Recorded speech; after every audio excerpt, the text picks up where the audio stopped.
The city of Long Beach has a population of nearly 500,000 people. It's one of the most ethnically diverse cities in the country.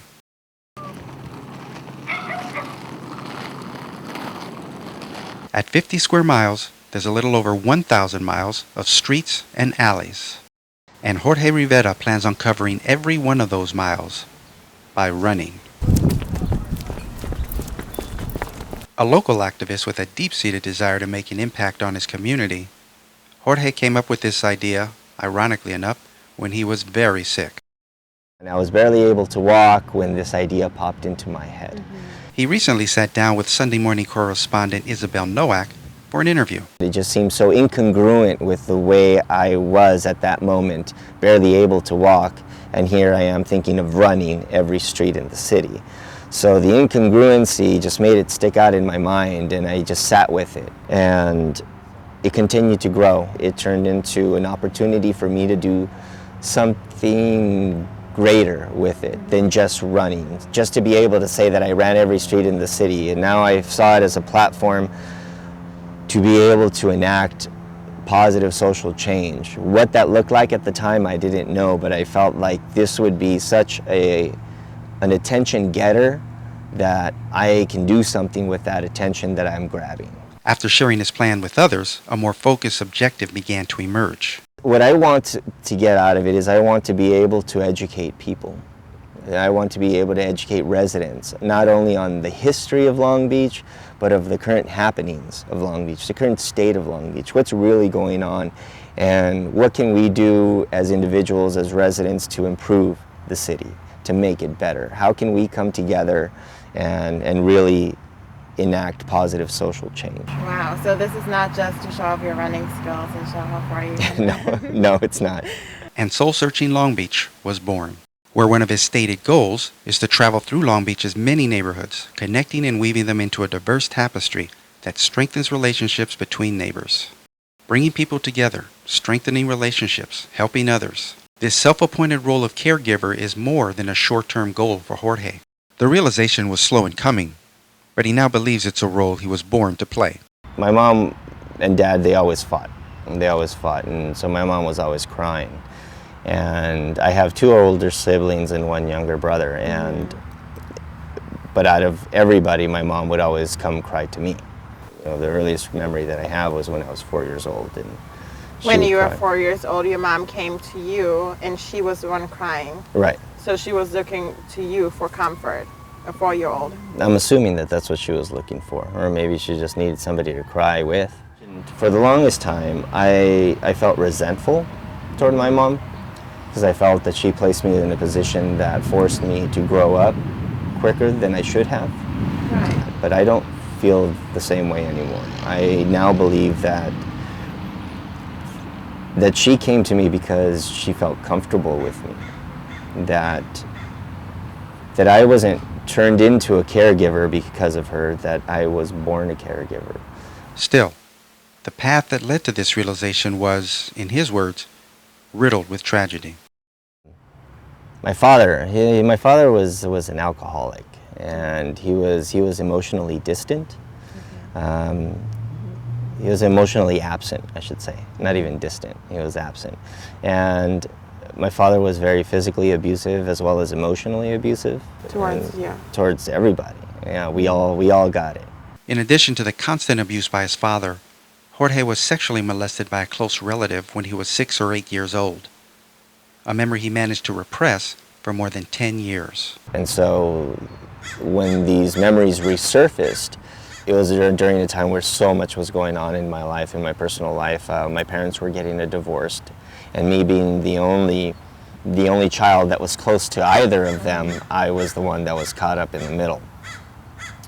I just got laid off from a job in LA that I had.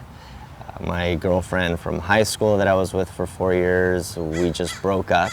Wow. And I mean, then, sometimes when it rains, it pours, right? Right. Yeah. Wow, I was in a lot of pain. Emotionally. Yes, a lot of emotional pain. I was, especially with the resurfacing of the memories of molestation, it was probably the hardest thing. and everything just added on to that, and it just became too much for me. And I was just in a lot of emotional pain, and I just wanted it to end. This perfect storm of psychological and emotional distress ultimately led him to attempt suicide. Twice.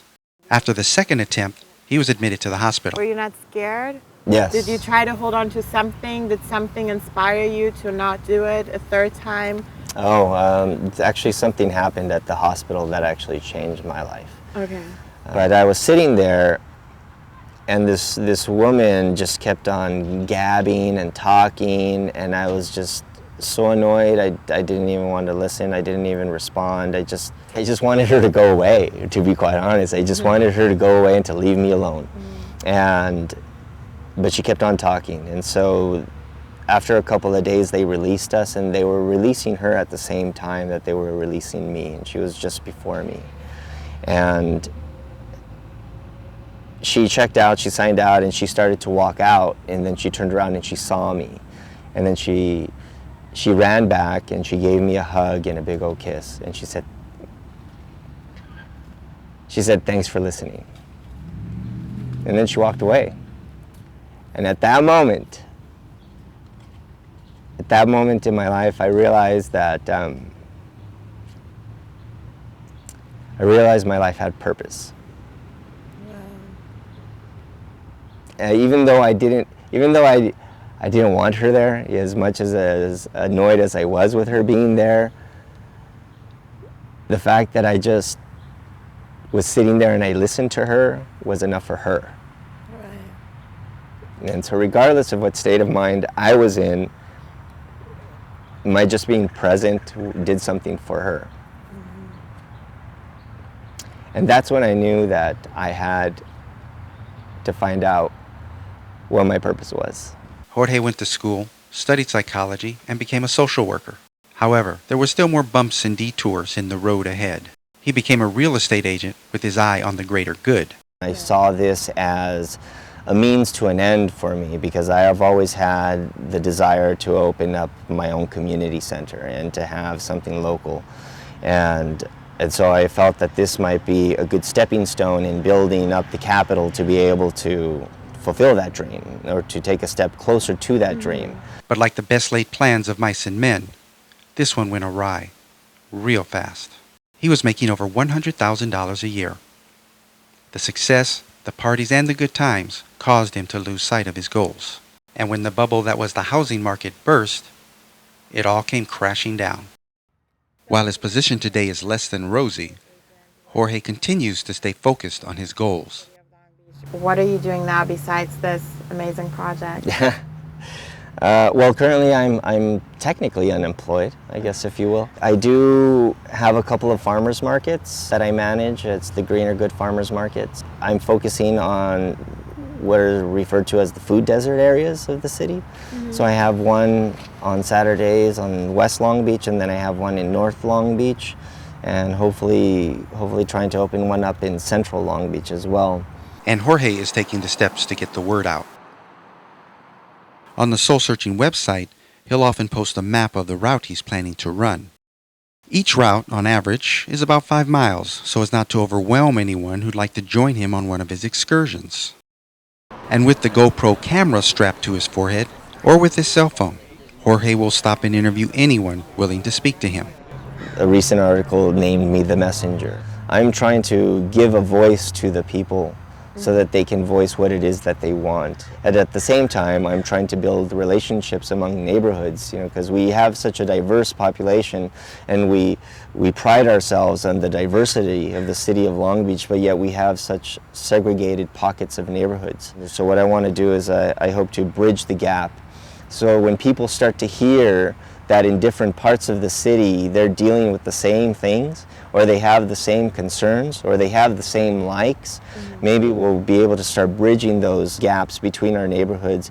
People can see that we're all really after the same thing. I believe that the true power is in the people. And that's why our slogan is "We Run Long Beach," because we, as the people, we have the power to run it the way we want, to have it the way we want. We just need to come together as a community, come together as a city.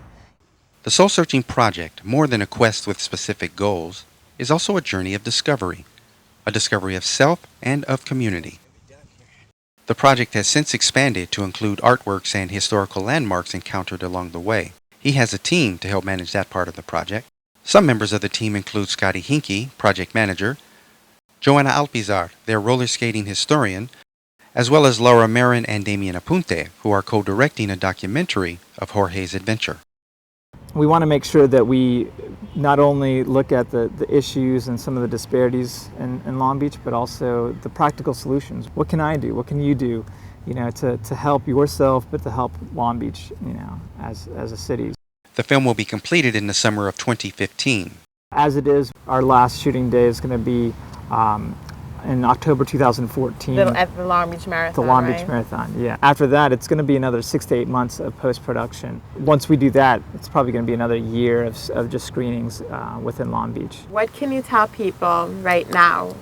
Give them one reason or two why they need to see this movie. We're hoping that everybody that sees this movie can understand that this movement started just from a few passionate people.